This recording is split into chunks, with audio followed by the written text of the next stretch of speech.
السلام علیکم ورحمۃ اللہ وبرکاتہ۔ الحمدللہ رب العالمین والصلاة والسلام علی خیر خلقہ محمد وعلی آلہ وصحبہ اجمعین ومن تبعہم بإحسان الی یوم الدین۔ رب اشرح لی صدری ویسر لی امری واحلل عقدۃ من لسانی یفقہوا قولی۔ محترم سامعین کرام، اس سے پہلے درس میں یہ بیان کیا گیا تھا کہ والد کا تعلق اپنی بیٹی کے ساتھ کیسا ہونا چاہیے، اور اس میں 3 باتیں میں نے آپ کے سامنے رکھی تھیں، اور میں نے وعدہ کیا تھا کہ انشاءاللہ مزید باتیں آپ کے سامنے اس موضوع پر رکھی جائیں گی۔ تو انشاءاللہ چند باتیں، 3 سے 4 باتیں آج بھی میں درس میں رکھنے کی کوشش کروں گا۔ دیکھیے، ایک بات جو ہمیں قرآن کریم سے ملتی ہے کہ بیٹی اور باپ کا تعلق ایسا ہونا چاہیے کہ گھر کے بڑے مسائل میں بیٹی بھی مشورہ دے سکے۔ ایسا نہ ہو کہ اس کو اتنا دبا دیا جائے کہ کوئی وہ بہتر مشورہ بھی نہ دے سکے، یا کسی بھی موضوع پر اس کی زبان ہی نہ کھلے۔ اس کی دلیل کیا ہے؟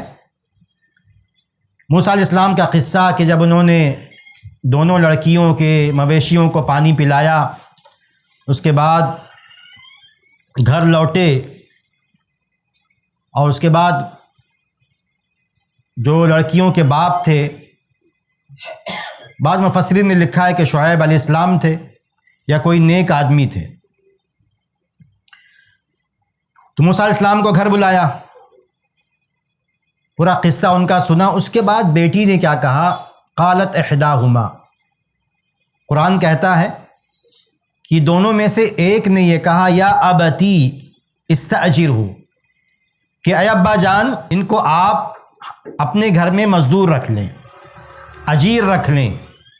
ان خیر من استاجرت القوی الامین، کیونکہ بہترین شخص جس کو کسی اجرت کے کام پر، کسی مزدوری پر رکھا جا سکتا ہے، ان میں بہترین وہ ہے جس کے اندر 2 باتیں پائی جاتی ہوں، اور یہ 2 باتیں ان کے اندر پائی جاتی ہیں۔ القوی الامین، کہ جو کام ان کو دیا جائے گا وہ کر سکتے ہیں، اس کی طاقت ہے، ہم نے دیکھا ہے ان کی طاقت، اور امانت داری ہم نے ان کی دیکھی ہے۔ اب یہاں سے بتانا مقصود استدلال یہ ہے کہ یہ گھر میں ماحول تھا، اگر نبی مان لیتے ہیں تو اور مسئلے کی وضاحت ہو جائے گی، کہ اس گھر میں یہ ماحول تھا کہ بیٹی کو اتنی آزادی تھی کہ اس مسئلے میں اپنی زبان کھول سکے، اپنا مشورہ دے سکے، اپنی بات رکھ سکے۔ تو ماں باپ اپنی بیٹی کو ٹھیک ہے ادب سکھائیں، وقار سکھائیں، حیادار بنائیں، تمام باتیں اچھی ہیں، لیکن اس کو اتنا دبو بھی نہ بنا دیا جائے، اس کے جذبات کو، اس کے خیالات کو اتنا کچل بھی نہ دیا جائے کہ وہ گھر کے کسی معاملے میں کوئی مشورہ نہ دے سکے۔ ایسا بھی نہیں ہونا چاہیے۔ اعتدال، توازن، اور وہ تربیت، وہ ماحول جو ہمیں اس آیت سے ملتا ہے کہ گھر کے کسی مسئلے میں کوئی بیٹی بھی بول سکتی ہے، کوئی بیٹا بھی بول سکتا ہے۔ تو ایک بات یہ کہنی تھی۔ دوسری بات جو آج کہنی ہے کہ خاص طور سے شریعت نے ہمیں ترغیب دلائی ہے، ہمیں تعلیم دی ہے کہ جب بیٹی کی شادی کا مسئلہ ہو تو اس سے پوچھا جائے۔ بہت مشہور حدیث صحیح بخاری کی اور بھی کتابوں میں ہے کہ اللہ کے رسول صلی اللہ علیہ وسلم نے ارشاد فرمایا کہ لا تنکح الایّم حتی تستأمر، کہ اگر عورت یا بیٹی ہم مان لیتے ہیں خاص طور سے کہ عورت ایسی ہو کہ اس سے پہلے اس کی شادی ہو چکی تھی، طلاق ہو گئی، خلا ہو گیا، یا شوہر کی وفات ہو گئی، اب اس کی دوبارہ شادی کرنی ہے، تو تستأمر یعنی اس سے باقاعدہ ڈسکس، بحث کی جائے گی، بات کی جائے گی۔ اور اگر کنواری لڑکی ہے، لا تنکح البکر حتی تستأذن، کہ کنواری لڑکی کی بھی شادی نہیں کی جائے گی حتی تستأذن، یہاں تک کہ اسے اجازت لی جائے۔ یہ بہت بڑا حق ہے جو دوسری قوموں نے، دوسرے دھرموں میں واضح طور پر بیان نہیں کیا گیا ہے، لیکن شریعت اسلامیہ میں واضح طور پر بیان کیا گیا ہے کہ آپ زبردستی کسی بیٹی کی شادی نہیں کر سکتے، اس کی اجازت کے بغیر آپ شادی نہیں کر سکتے۔ شادی کرنے سے پہلے جب بھی آپ کسی لڑکے کو اس کی زندگی میں لانا چاہتے ہیں، اس کا شریک حیات بنانا چاہتے ہیں، آپ لڑکی سے پوچھیں گے یہ فلاں لڑکا ہے، اس کی یہ تصویر ہے، ایک دفعہ ملاقات بھی کرائی جا سکتی ہے والدین کے سامنے کہ یہ لڑکا ہے، اس کی پڑھائی یہ ہے، مزاج ایسا جو آپ جانتے ہیں، جو گھر والے جانتے ہیں لڑکی کے، وہ تمام باتیں لڑکی کے سامنے اکیلے میں یعنی رکھی جائیں، اس کے سامنے ماں بات کرے، والد بات کرے،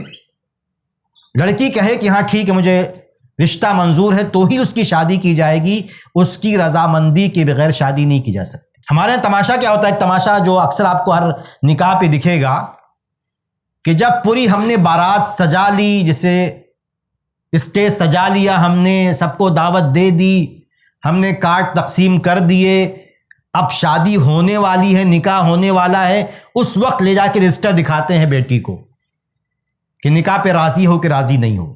اصل میں یہ بات پہلے ہونی چاہیے، پہلے بات ہو گئی ہے تو آج وہ دکھانے کی ضرورت نہیں ہے، اس سے اجازت لینے کی آج ضرورت نہیں ہے، پہلے سے اجازت لی جا چکی ہے۔ ہاں ٹھیک ہے، اس میں گنجائش یہ ہو سکتی ہے کہ پہلے بھی اجازت لی گئی ہے، لیکن آخری لمحات میں بھی اجازت لی جائے، کوئی حرج کی بات نہیں، لیکن اصل اجازت پہلے سے جب رشتہ آیا تھا، جب رشتے کی بات چل رہی تھی، جب والدین یا گھر والے کسی رشتے کو پسند کر رہے تھے، اسی وقت لڑکی سے پوچھا جانا چاہیے کہ رشتہ تمہیں پسند ہے یا نہیں۔ تو دوسری بات یہ تھی، اور اس میں باپ کی ذمہ داری اہم ہے۔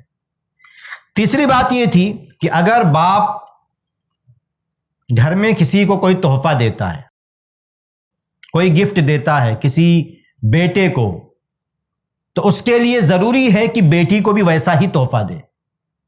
اگر باپ کسی بیٹے کو 5 لاکھ دیتا ہے تو اس کے لیے ضروری ہے کہ 5 لاکھ وہ بیٹی کو بھی دے۔ اس میں ہم میں سے اکثر لوگ ناانصافی کرتے ہیں کہ ہم بیٹوں کو تو بہت کچھ دیتے ہیں، ابھی میراث کی بات نہیں ہے، عام زندگی کی باتیں، بیٹے کو بائک دلا رہے ہیں، اللہ نے پیسہ دیا تو اسے کار دے رہے ہیں، فلیٹ اس کے نام پہ کر رہے ہیں، بہت کچھ کر رہے ہیں، دکانیں اس کے نام پہ ہیں، لیکن ہم نے بیٹی کو بدلے میں کیا دیا؟ اس کے مقابلے میں یہ تحفہ ہے، یہ گفٹ ہے۔ تو نبی کی حدیث نعمان بن بشیر رضی اللہ تعالی عنہ کی مشہور حدیث ہے کہ انہوں نے ایک بیٹے کو تحفہ دیا، نبی کے پاس گواہی کے لیے آئے، نبی نے کہا کیا تمہارے اور بھی بچے ہیں؟ کہا کہ ہاں۔ کہا تمام بچوں کو دیا تحفہ؟ کہا کہ نہیں۔ کہا کہ میں کسی گناہ پر، کسی ظلم پر گواہ نہیں بنتا، یہ ظلم ہے کہ ایک کو دیا جائے اور دوسرے کو محروم رکھا جائے۔ تو ہمارے معاشرے میں بیٹوں کے ساتھ بھی ہو سکتا ہے، لیکن بیٹیوں کے ساتھ زیادہ ہوتا ہے، تو ہمیں اس کو بھی دیکھنا چاہیے کہ اگر ہم نے بیٹوں کو دیا ہے تو تحفے میں برابری کرنی پڑے گی، بیٹی کو بھی یا بیٹیوں کو بھی اتنا ہی دینا ہوگا۔ ایک آخری بات کہہ کے بعد ختم کرتا ہوں، میراث کا مسئلہ۔ ٹھیک، آپ یہ کہہ سکتے ہیں کہ بھائی میراث کا تعلق باپ کی زندگی سے کیا ہے، باپ سے کیا ہے؟ وہ تو باپ کے مرنے کے بعد میراث تقسیم ہوگی، ترکہ تقسیم ہوگا، لیکن گھر کا ماحول تو باپ بناتا ہے، والدین بناتے ہیں۔ اور میرا جتنا تجربہ ہے اس مسئلے کو سمجھنے کا، لوگوں کے پاس جانے کا، لوگوں سے بات کرنے کا، حقیقت یہ ہے، بات میں کئی دفعہ کہہ چکا ہوں کہ ماں باپ بیٹی کو نہیں دینا چاہتے۔ بھائی تو بعد میں آتے ہیں، بھائی تو بعد میں آتے ہیں۔ حقیقت یہ ہے کہ ماں نہیں دینا چاہتی ہے، ماں بیٹی کو حصہ نہیں دینا چاہتی ہے، بیٹی کی ماں، باپ نہیں دینا چاہتا ہے، کیونکہ شیطان اس کے دل میں کیا ڈالتا ہے، یہ پراپرٹی ہم اپنے بیٹی کو، یا کئی بیٹیاں، خاص طور سے جس گھر میں کئی بیٹیاں ہوتی ہیں، اپنی بیٹیوں کو جائیداد میں سے اگر دیں گے تو پوری پراپرٹی تو دوسرے خاندان میں چلی جائے گی۔ یہ بہت بڑا ڈر جو ہے شیطان ماں باپ کے ڈر میں ڈالتا ہے کہ 100 بیگھہ کھیت ہے، 5 بیٹیاں ہیں، 1 یا 2 بیٹے ہیں، اب دینے پہ آئیں گے تو پراپرٹی کا اکثر حصہ جو ہے وہ تو دوسرے خاندان میں چلا جائے گا۔ اس لیے بغیر کسی مبالغے کے کہہ رہا ہوں میں کہ ماں باپ نہیں دینا چاہتے، جبکہ شریعت نے حصہ کیا رکھا ہے کہ اگر بیٹی اکیلی ہے، مرنے والے کا کوئی بیٹا نہیں ہے، تو جائیداد کا آدھا حصہ اسے ملے گا، ایک بیٹی کو۔ اور اگر 2 یا 2 سے زیادہ بیٹیاں ہیں اور ساتھ میں ان کا بھائی یا کئی بھائی نہیں ہیں، مرنے والے کا کوئی بیٹا نہیں ہے اور 2 یا 2 سے زیادہ بیٹیاں ہیں، تو 2/3 بیٹیوں کو ملے گا۔ اور اگر مرنے والے کا بیٹا یا بیٹے ہیں تو ایسی صورت میں ایک بیٹے کو جتنا ملے گا اس کا آدھا ایک بیٹی کو ملے گا۔ اب یہ باپ کی ذمہ داری ہے، والدین اور خاص طور سے باپ، یہ باپ کی ذمہ داری ہے کہ گھر میں یہ بات بتا کے جائیں۔ ہر بچے کو یہ بات معلوم ہونی چاہیے کہ شریعت کا حکم ہے، یہ قرآن کا حکم ہے کہ مرنے کے بعد بیٹی کو باپ کی جائیداد میں سے اتنا ملے گا۔ اپنے بیٹوں کو بتا کے جائیں ایک دم وضاحت کے ساتھ کہ اگر بیٹے تم اس بات کو نہیں مانو گے تم اللہ تعالیٰ کی شریعت کی مخالفت کر رہے ہو۔ تو یہ باپ کی ذمہ داری ہوتی ہے کہ وہ ایسا ماحول گھر میں بنا کے جائے، بیٹوں کو بول کے جائے، پورے خاندان پورے ہر جگہ یہ بات ہونی چاہیے کہ مرنے کے بعد ہر مرنے والے کی جائیداد میں بیٹی کا حصہ ہے اور اسے ملنا چاہیے۔ اکثر گھروں میں کیا ہے ماحول، بات ختم کرتا ہوں، لیکن اکثر گھروں میں کئی جگہ اکا دکا دو چار لوگ دینے والے ہیں، اکثریت آج بھی نہیں دیتی ہے، ہزار بہانے بناتی ہے، نہیں دیتی ہے۔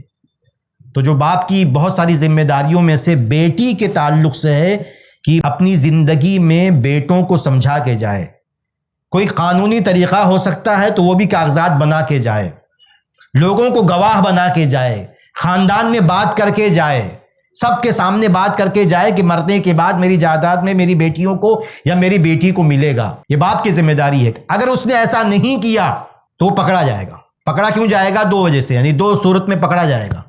ایک یہ کہ اسے پتا تھا کہ اس کے گھر میں، اس کے خاندان میں، اس کے علاقے میں جائیداد نہیں دی جاتی ہے بیٹیوں کو، اس کے باوجود بھی وہ لوگوں سے بات کر کے نہیں گیا، بیٹوں کو سمجھا کے نہیں گیا، گھر میں ماحول بنا کے نہیں گیا، تو ایسی صورت میں بھی پکڑا جائے گا۔ اور اگر صراحتاً جو ہے وہ بول کر گیا ہے کہ بیٹیوں کو نہیں دینا ہے تب تو واضح انداز میں پکڑا جائے گا۔ تو اس لیے ایک باپ کی بات کر رہا ہوں، باپ کی آج یہ ذمہ داری ہے اس ماحول میں کہ وہ ایسا گھر میں ماحول بنا کر جائے، ایسی تعلیم دے کے جائے کہ اس کے مرنے کے بعد اس کی بیٹی یا اس کی بیٹیوں کو اس کے ترکے میں سے ان کا جائز حق ملے۔ اسی پر اپنی بات کو ختم کرتا ہوں۔ اللہ تعالیٰ سے دعا ہے کہ اللہ تبارک و تعالیٰ کہنے سننے سے زیادہ عمل کرنے کی توفیق عطا فرمائے، آمین۔ والسلام علیکم ورحمۃ اللہ وبرکاتہ۔ ایسے ہی فائدہ مند اسلامک ویڈیوز دیکھنے اور منہج سلف پر کتاب و سنت کی تعلیمات کو عام کرنے میں ہمارا تعاون کریں تاکہ آپ کے لیے ذریعہ نجات، جنت کے حصول کا سبب، ساتھ ہی مال میں برکت و اضافے کا ذریعہ بھی بنے، آمین۔ جزاک اللہ خیرن۔